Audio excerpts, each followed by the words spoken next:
சபா பெர்சாத்துவின் செயலாளர் யூனுஸ் நூர்டின் சபா மாநில 17வது தேர்தலில் கட்சியின் படுதோல்விக்கு காரணம் கட்சி தலைவர் தான்ஸ்ரீ மொஹிதீன் யாசின் தலைமையிலான பலவீனங்கள் தான் என்று குற்றம் சாட்டியுள்ளார்.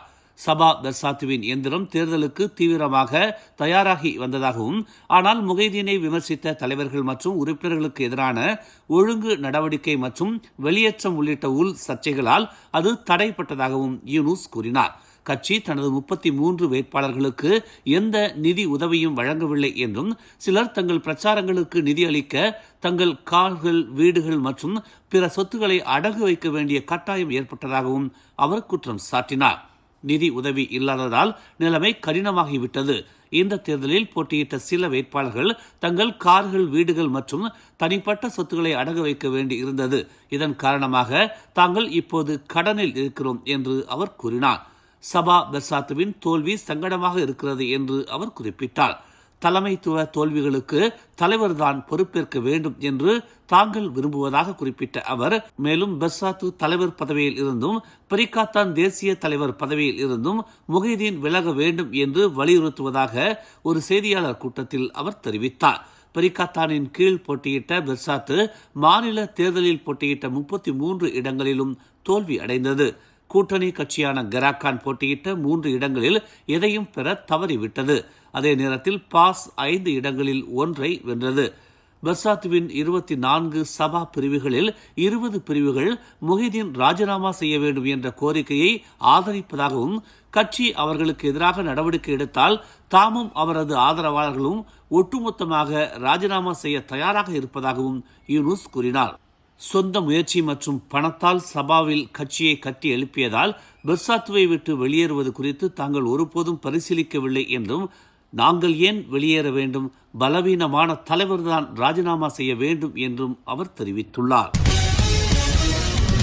மத்திய அரசுக்கும் மாநில அரசுக்கும் இடையிலான தேசிய நீர் மேலாண்மையின் கொள்கைகள் மற்றும் வழிகாட்டுதலை ஒருங்கிணைக்கும் வகையில் 7வது தேசிய நீர் கவுன்சில் கூட்டம் நடைபெற்றதாகவும், அதில் தாம் தலைமை தாங்கியதாகவும் பிரதமர் டதஸ்ரீ அன்வார் இப்ராஹிம் தமது முகநூல் பதிவில் குறிப்பிட்டுள்ளார். பல மாநிலங்களை பாதித்து வரும் வெள்ளச்சூழலில் தற்போதைய நிலை குறித்தும் அக்கூட்டத்தில் பதிவு செய்யப்பட்டதாகவும், மேலும் இந்த பேரழிவால் பாதிக்கப்பட்ட மக்களுக்கு உதவுவதற்கு உறுதி பூண்டுள்ள மத்திய மற்றும் மாநில மட்டங்களில் உள்ள அனைத்து முன்னணி பணியாளர்களுக்கும் பாராட்டுகளை தெரிவித்துக் கொள்வதாக அன்வார் குறிப்பிட்டுள்ளார். வெள்ள தணிப்பு திட்டங்களை நெருக்கமாக கண்காணித்தல் மற்றும் உடனடியாக செயல்படுத்துதல் உள்ளிட்ட விரிவான தீர்வுகளை உருவாக்குவதற்கான ஒத்துழைப்பை தொடர்ந்து வலுப்படுத்துவோம் என்று அவர் உறுதியளித்தார். நாடு முழுவதும் அணைகளின் செயல்பாடுகள் மற்றும் நீர்வள மேலாண்மையின் நிலை குறித்தும் கூட்டத்தில் விரிவான விளக்கமும் வழங்கப்பட்டதாக அவர் கூறினார். பகடிவதைக்கு எதிரான புகார்களை கையாள்வதற்கான மசோதாவை மக்களவை அங்கீகரித்துள்ளது. பிரதமர் துறை சட்டம் மற்றும் நிறுவன சீர்திருத்த அமைச்சர் டதஸ்ரீ அசாலினா உஸ்மான் சைட் 2வது மற்றும் 3வது வாசிப்புகளுக்காக தாக்கல் செய்யப்பட்ட இந்த மசோதா அரசாங்கம் மற்றும் எதிர்க்கட்சியைச் சேர்ந்த 27 நாடாளுமன்ற உறுப்பினர்களால் விவாதிக்கப்பட்டது. 18 வயதுக்கு உட்பட்டவர்கள் சம்பந்தப்பட்ட கொடுமைப்படுத்துதல் வழக்குகளை கையாள்வதற்கான தொடக்க புள்ளியாக இந்த மசோதா இருக்கும் என்று அசாலினா கூறினார். பகடிவதை தொடர்பான விவகாரங்களை நிவர்த்தி செய்வதற்காக எழுதப்பட்ட முதல் சட்டம் இது என்று அவர் தெரிவித்தார். 18 வயதுக்கு உட்பட்டவர்களுக்கு சட்டம் பொருந்தும் என்றாலும் 18 வயதுக்கு மேற்பட்ட இளைஞர்களை கருத்தில் கொள்ள வேண்டிய அவசியம் உள்ளது என்று அவர் கூறினார். முன்னதாக 2019 ஆண்டு முதல் மலேசிய தொடக்க மற்றும் இடைநிலை பள்ளிகளில் ஆண்டுதோறும் சராசரியாக 14,000க்கும் மேற்பட்ட பகடிவதை வழக்குகள் பதிவாகி உள்ளதாக அசாலினா தெரிவித்தார். கடந்த திங்கட்கிழமை தொடங்கி 3 நாட்களில் நாடு தழுவிய அளவில் நடத்தப்பட்ட ஓப்ஸ் செகா காஸ் நடவடிக்கையின் போது தேசிய போதைப்பொருள் தடுப்பு நிறுவனமான நாடா 1078 பேரை கைது செய்துள்ளது. பேரா மாநிலத்தில் அதிக எண்ணிக்கையிலான கைதுகள் மேற்கொள்ளப்பட்டதாக நாடா துணை இயக்குநர் ஜைனுடின் அப்துல்லா தெரிவித்துள்ளார். இவ்வாண்டு தொடக்கத்தில் நாடாவால் மூடப்பட்ட போதிலும் கல்லறைகள், கழிவுகளை அகற்றும் இடங்கள் மற்றும் படர்ந்த புதர்களுக்கு அருகிலுள்ள போதைப்பொருள் குகைகள் மீண்டும் செயல்பாடுகளை தொடங்கியுள்ளன என்றும் உளவுத்துறை அறிக்கைகள் சுட்டிக்காட்டியுள்ளதாக அவர் தெரிவித்தார். இந்த இடங்கள் காலை 6 மணி முதல் காலை 10 மணி வரையிலும், பின்னர் மாலை 5 மணி முதல் 7 மணி வரையிலும் செயலில் இருக்கும் என்றும், எந்த நேரத்திலும் 20 முதல் 30 போதைக்கு அடிமையானவர்கள் அங்கு இருப்பார்கள் என்றும் அவர் கூறினார். குவந்தான் கோலாரம்பின் கம்போங் ரந்தாவ் பஞ்சாங்கிற்கு அருகில் உள்ள சுங்கை ரம்பினில் கார் கவிழ்ந்ததில் நேற்று முன்தினம் காணாமல் போனதாக அறிவிக்கப்பட்ட கணவன் மனைவி நீரில் மூழ்கி இறந்த நிலையில் கண்டெடுக்கப்பட்டனர். 40 வயது லாரி ஓட்டுநர் முகமது ஜைரில் பிடின், அவரது மனைவி ஐஷா ஷஃபி ஆகியோரின் உடல்கள் பிற்பகல் 3 மணி அளவில் வாகனத்திற்குள் கண்டுபிடிக்கப்பட்டதாக மாவட்ட காவல்துறை தலைவர் ஷெரீப் ஷாய் ஷரீப் மொண்டை தெரிவித்தார்.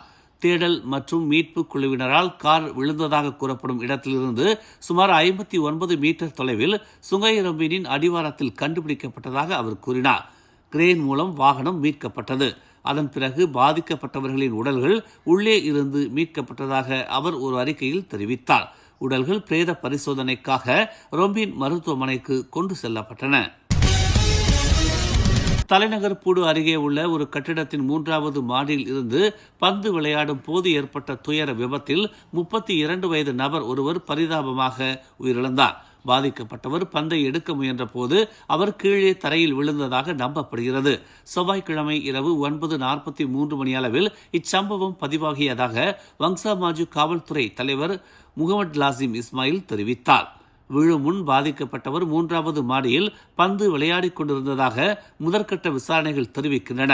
இந்த வழக்கு திடீர் மரணம் என வகைப்படுத்தப்பட்டுள்ளதாகவும் உடல் பிரேத பரிசோதனைக்கு அனுப்பப்பட்டுள்ளதாகவும் லாசிம் தெரிவித்தார். மேலும் செய்திகளை தெரிந்து கொள்ள தமிழ் மலர் இணையதளம், தமிழ் மலர் செயலி மற்றும் மலர் டிவி யூடியூப் சேனலை வலம் வாருங்கள். எங்களோடு இணைந்திருக்க மலர் டிவியை பதிவு செய்து கொள்ளுங்கள்.